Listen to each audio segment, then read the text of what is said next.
Martin லூத்தருடைய 95 thesis என்று சொல்லக்கூடிய 95 குற்றச்சாட்டுகளை பார்த்து கொண்டிருக்கிறோம். மார்ட்டின் லூத்தர் என்ன செய்தார் என்றால், out of love and zeal for truth and the desire to bring it to light, the following theses will be publicly discussed at Wittenberg under the chairmanship of the Reverend Father Martin Luther, Master of Arts, Sacred Theology, and regularly appointed lecturers on these subjects at that place. He requests that those who cannot be present to debate orally with us will do so by letter. அப்படின்னு சொல்லிட்டு இந்த name of our Lord Jesus Christ ஏமன்னு சொல்லி முடிச்சு அதன் பிறகு இந்த 95 குற்றச்சாட்டுகளை எழுதுகிறார். அப்படின்னா என்னன்னா, out of love and zeal for truth and the desire to bring it to light என்று கருத்து சொல்றார். out of love and zeal for truth அப்படின்னு சொல்றார். இது மாதிரி வார்த்தைகள்லாம் ஆக்சுவலா சொல்ல போனா ஆவிக்குரிய இயல்புல இதெல்லாம் பசப்பு வார்த்தைகள். பசப்பு வார்த்தைன்னா உங்களுக்கு தெரியும்னு நினைக்கிறேன். அதை பார்க்கறதுக்கு ஒரு உயர்வான ஒரு நோக்கத்தில் சொல்லக்கூடிய வார்த்தைகள் போல் தெரியும். ஆனால் அதில் போலித்தன்மைதான் இருக்கும் அப்படின்னு பார்க்கிறோம். அதான் பசப்பு வார்த்தை. அதாவது out of love and zeal for truth. அவர் என்ன சொல்றாரு, ஏன் இதெல்லாம் எழுதினார், 95 தீசிஸ ஏன் எழுதினார் அப்படின்னு சொல்லி வரும்பொழுது அவர் என்ன சொல்றாரு, ஆரம்பிக்கும் பொழுது நான் ஒரு உண்மையை வெளிப்படுத்த வேண்டும்.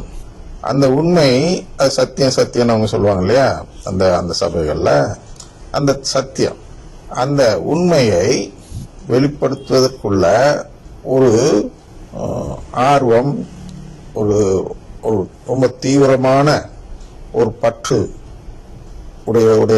உள்ள நிலையில் நான் இதை எழுதுகிறேன். எனக்கு அப்படியே அந்த உண்மையை வெளிப்படுத்தலைன்னா எனக்கு அப்படியே தூக்கம் இல்லை. அதனால் மக்களுக்கெல்லாம் அந்த உண்மை போய் சேரணும் அப்படின்னு எழுதுறார். அது எல்லாரும் கேட்கப்ப நல்ல எண்ணம் தானே, எவ்வளவு பெரிய நல்லவராக இருக்கிறார் மார்ட்டின் லூத்தர். அவரே தன்னை எப்படி சொல்றாருன்னா, under the chairmanship of the reverend father Martin Luther, master of arts and sacred theology அப்படின்னு சொல்றார் தன்னை பத்தி. அவர் அதாவது அவர் அட்வைஸ் பண்ணல பாத்தீங்கன்னா, அவரை டாக்டர்னு சொல்லுவாங்க, செயின்ட்னு சொல்லுவாங்க, என்னன்னு சொல்லுவாங்க அவரை புகழ்றதுக்கு.